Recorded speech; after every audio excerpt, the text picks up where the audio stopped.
Well, the picture you see behind me is a friend of mine. His name is Warren Mills, and he was the bloke, as they say in Australia, who brought me out to Australia. And Warren, in his own words, is a petrol head. And of course, what's a petrol head? We don't call that in the United States. He's a mechanic. And his father was a mechanic, and he was a mechanic. He actually went to work in the auto industry. And he built his own race car at one point. And when he retired, he thought, what am I going to do with my time? He decided he wanted to write books. He also was born into a Christian home, and throughout his life has continued to, figure out how to be a Christian in all the different phases. And so he was born into a Brethren household. For a while he was in a Pentecostal church, for a while in a Baptist church. He went out and spent some time in Europe in L'Abri with Francis Schaeffer. Currently he's attending in an Anglican, a high Anglican church. So he's been all over the place. But the first book he wrote, which he hasn't published, and he's reworking actually, is about Big Daddy Don Garlitz, who's sort of the founder of drag racing, because he's a petrol head.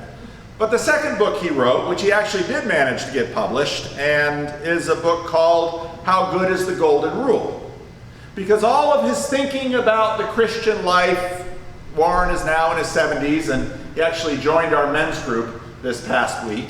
All of the thinking about the Christian life, one of the things that he came down to was, first of all, pastors sometimes make things too complicated, he tells me. He says, if you really want to think about the Christian life, practice the golden rule. Just start there. And, well, to my defense, his book is a little bit fat. I've got it on the front chair right there. But practice the golden rule. Now, see, I can see it switching back of me, and it's still, there it goes. All right. This is the text. Ask and it will be given to you. Seek and you will find. Knock and the door will be open to you. For everyone who asks receives, the one who seeks finds, and the one who knocks, the door will be open.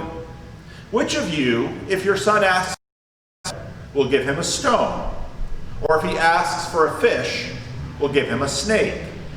If you then, though you are evil, know how to give good gifts to your children, how much more will your Father in heaven give good gifts to those who ask him? So in everything, do to others what you would have them do to you. For this sums up the law and the prophets. Now what's interesting is that you'll notice that the golden rule is very deeply tied to what comes before it. Part of the reason we know that is because, as we've seen, the structure of the Sermon on the Mount is this sort of circular structure, and right back here into the middle. And if you look at the text of the sermon, you'll see that in fact this is a really big, there it goes. For this sums up the law and the prophets, actually connects us back up with chapter 5 with, do not think that I have come to abolish the law and the prophets. And scholars look at these little tells in the text to find the structure of the text, to find the structure of the argument. So even though some of your newer translations modern editors insert paragraph headers to different places, the golden rule actually belongs tightly with the ask and it will be given. Knock and the door will be open. Seek and you will find. That's the context of the golden rule. Now right away, people are seriously skeptical about ask and it will be given. Many people are prayer skeptics. They say praying is just talking to yourself. It's just wishful thinking. If there's no God up there, then praying is of absolutely no value. And they'll say, look, it doesn't work. I ask for things. I even ask for good things. I even ask for things that it would seem any divine mind guiding the universe could work history around or work to avoid. We think of the tragedy that happened with that Lily has shared us about. Other people have said, could God not have worked history around World War II? I mean, those kinds of prayers, it would seem, God should answer. Yet at the same time, people who are very skeptical about prayer actually get very positive about a whole bunch of ideas. Often I hear, well, the power of positive thinking, or the law of attraction, or name it and claim it. A lot of people imagine that, well, if I just keep my mind a certain way, then I will sort of attract to me the good things that I want. Now, another funny thing about this prayer passage is that it doesn't never work. If you talk to Christians, they will tell you about their belief in the power of prayer. They will talk to you about praying and asking for God to meet their needs, and in some seemingly miraculous way, He does. So on one hand, people are skeptical because they say, I prayed and it didn't work, while other people will say, I prayed and in fact God did hear my prayer and He was looking out for me. So even though people express a lot of skepticism, it's really hard to completely deny it as well. And I think this expresses what we actually truly want. Because what we really want out of this is power. We want the power to shape the events of our life and the events of the world according to the way we see fit.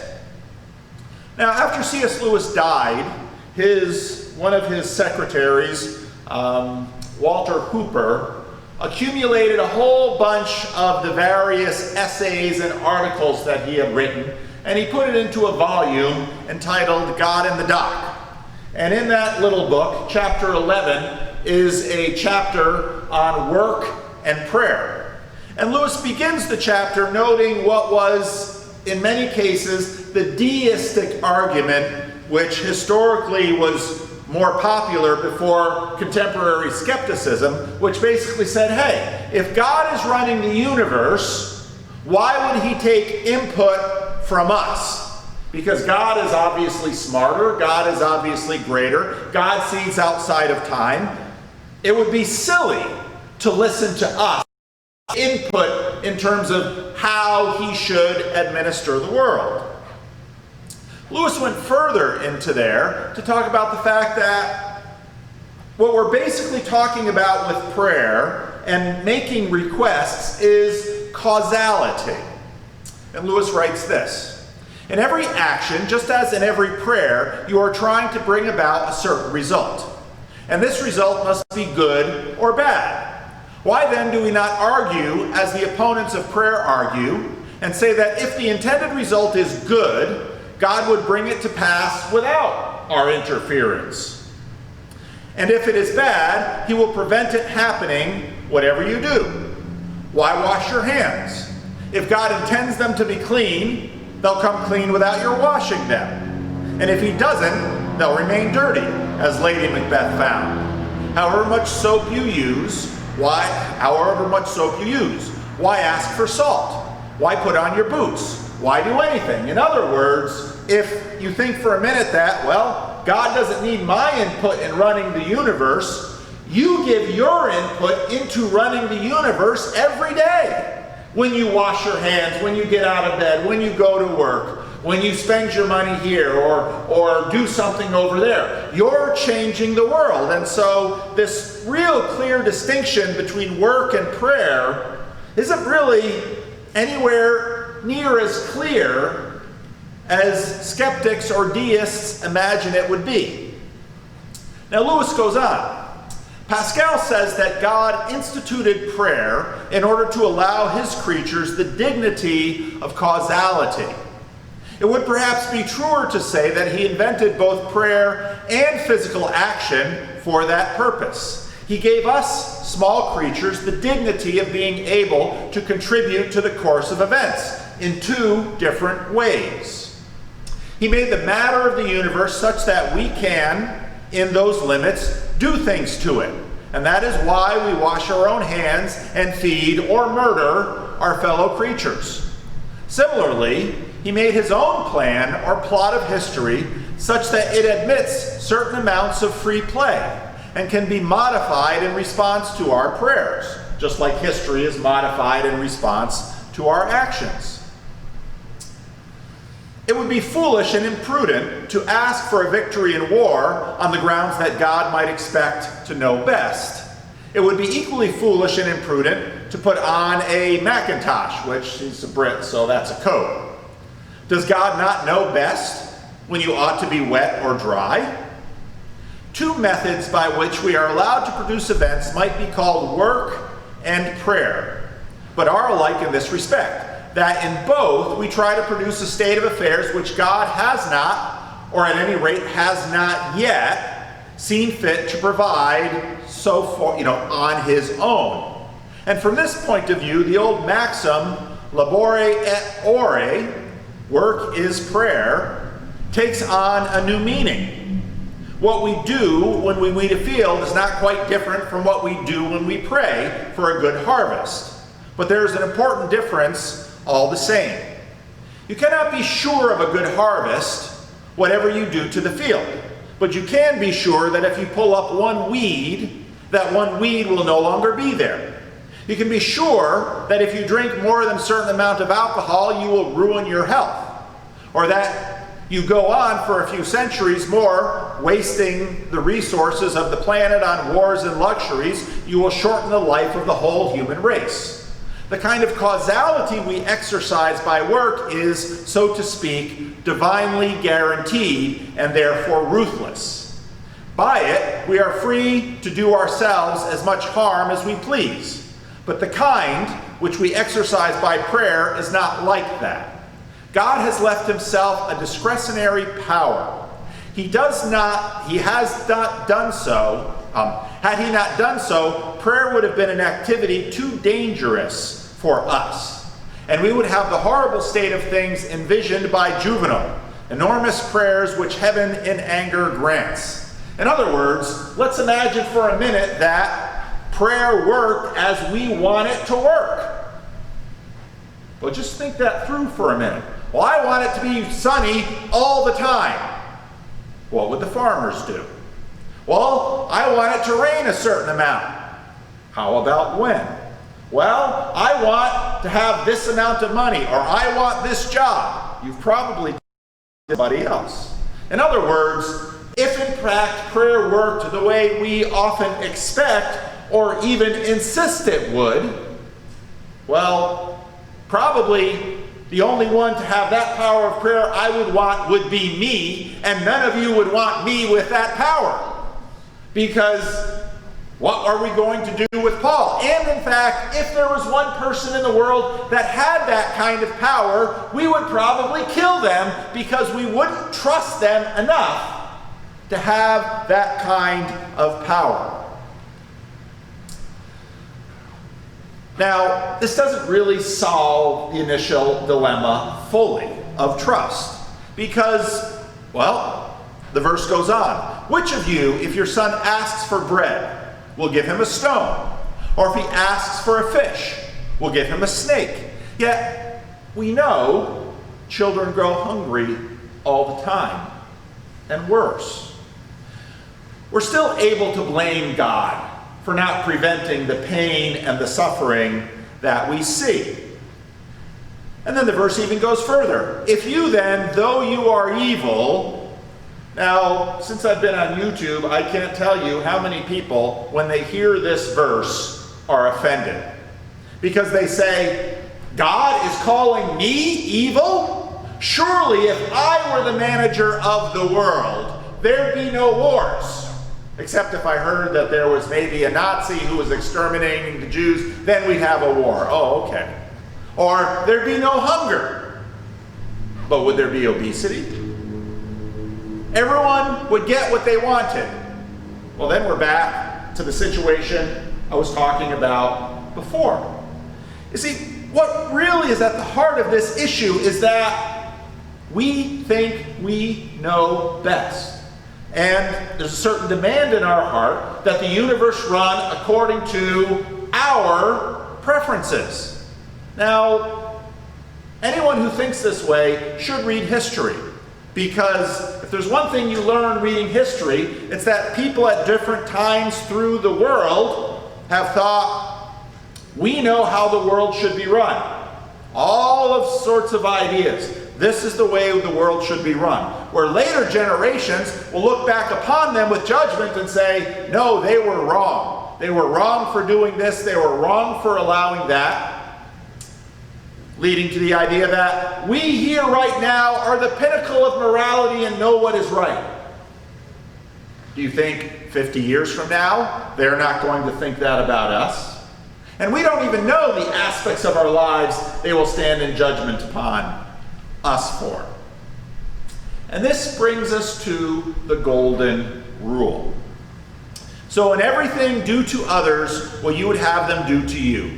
For this sums up the law and the prophets. Now, many have noted that the golden rule itself is found in many different cultures. You can find a version of it in Confucius. You can find a version of it in Judaism. You can find a version of it just about anywhere. And sometimes it's called the law of reciprocity, and it's really pretty simple.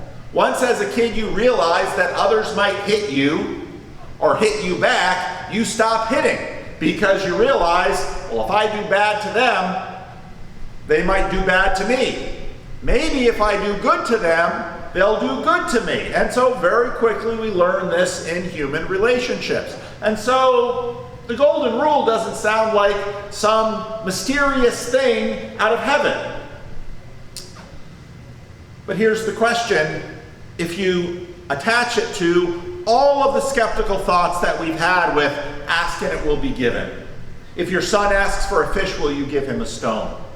All of the complaints against God, in a sense, here in this verse, God says, okay, maybe I'm not granting you agency over everything in the world to have prayer work the way you would imagine, but you do have agency with your own words, with your own hands, with your own actions.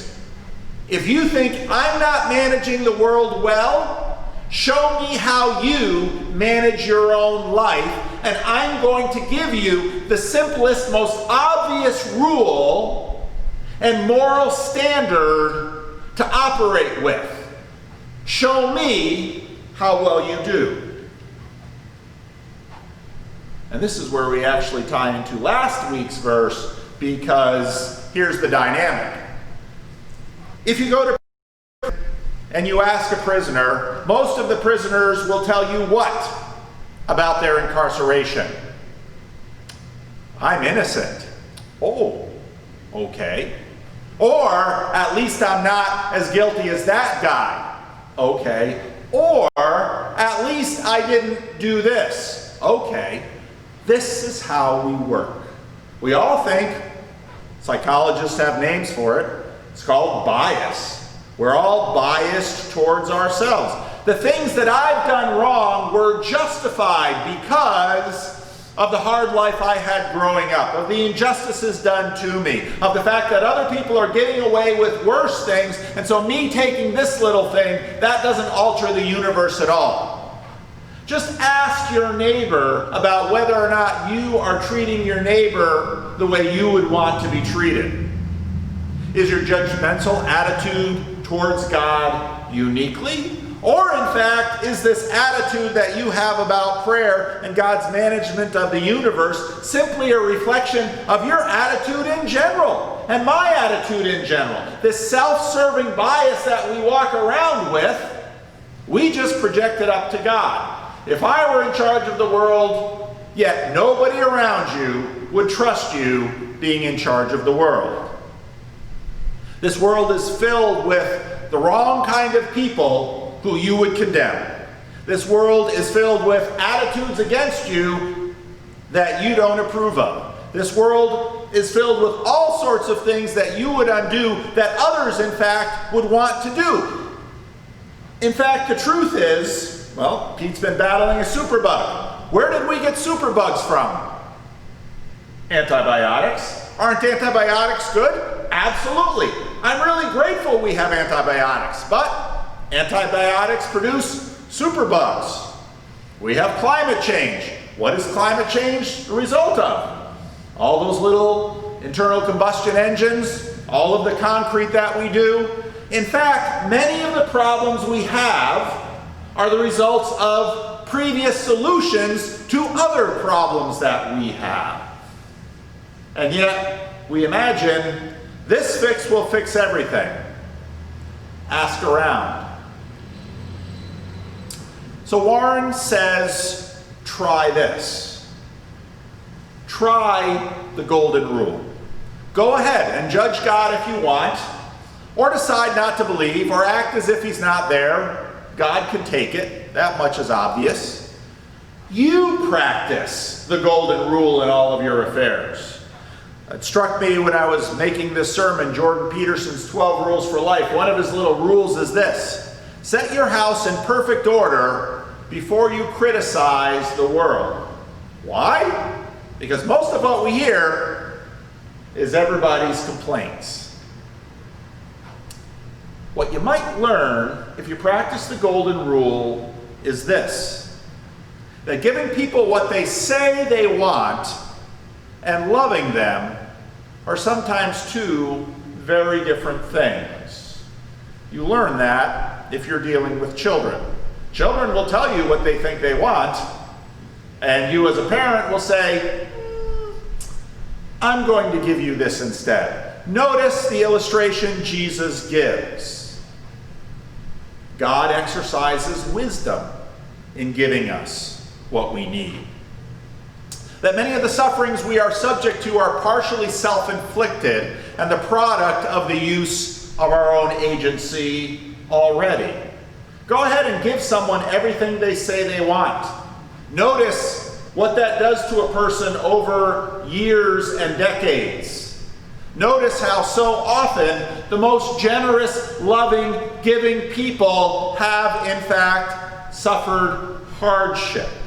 And the most self-centered, self-indulgent people are often those who have never suffered anything in their life. They don't know what suffering is. Empathy is really hard for them. But those who have striven and suffered can sometimes be wells of human mercy.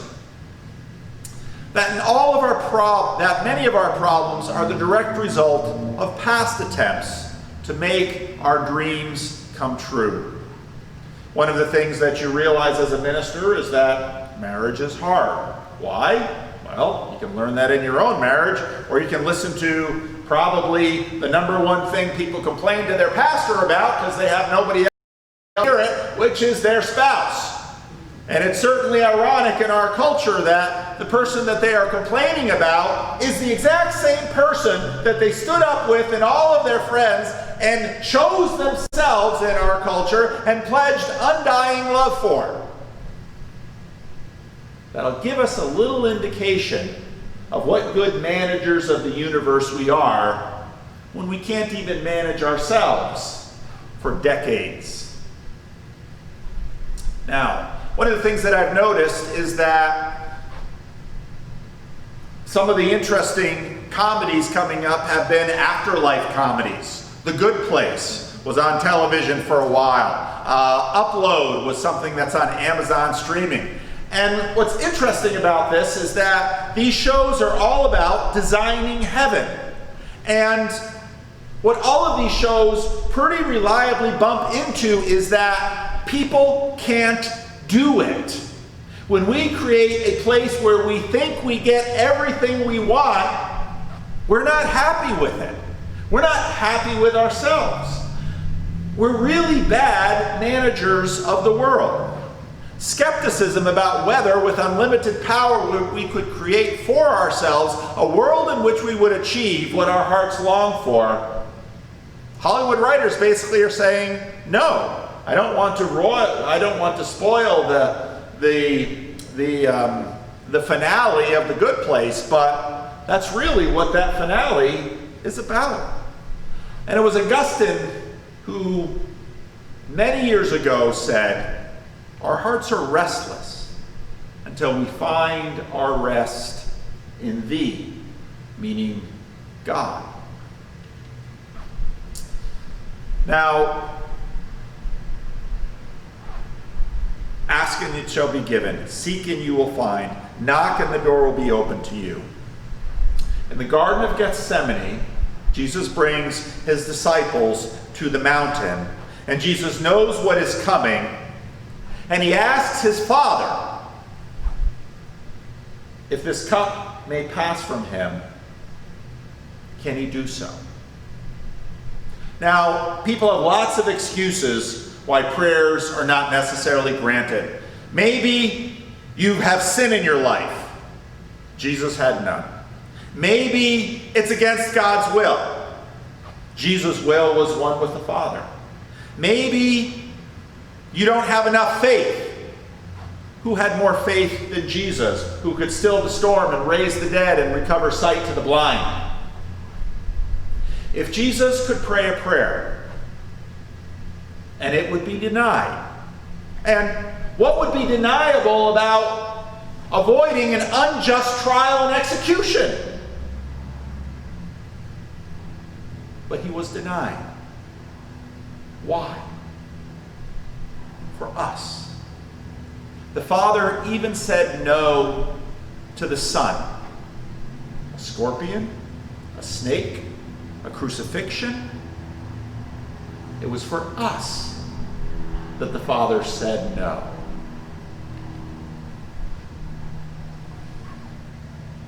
So, Warren's book. If you practice it, you will learn you're not good at it. That's the funny thing about the Golden Rule. Go ahead, practice it. Actually, Warren in his book combines it with the Great Commandment, which is love the Lord your God with all your heart, soul, mind, and strength, and love your neighbor as yourself. Go ahead and do it. And what you will discover is that you're really bad at it. That loving is hard, that you don't always know what to say or what to do or how to respond, that even sometimes just doing what that person thinks they want for the moment is in fact not loving at all. That love sometimes means saying no. That love sometimes means saying no to this person, so you can say yes to these people. That managing the world is very, very difficult. And so Warren's challenge is, right, go ahead and practice that golden rule, but do so out of gratitude, because then there's a freedom to it. Otherwise, it's, I have to practice the golden rule, and you very quickly become a slave to it. You can't save the world. You can't save the world through prayer. You can't save the world through your actions. You can only respond to it being saved by someone who is capable.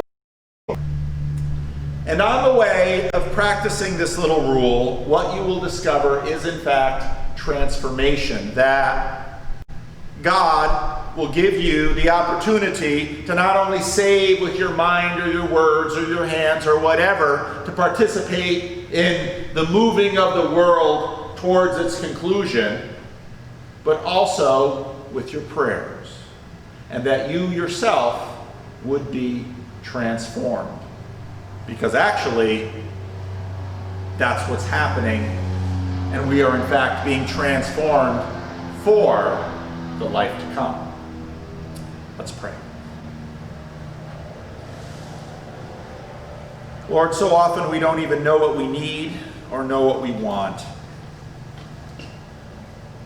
And so you give us this wide open invitation, one which we know by Christ's example won't always work in the way we imagine we want it to.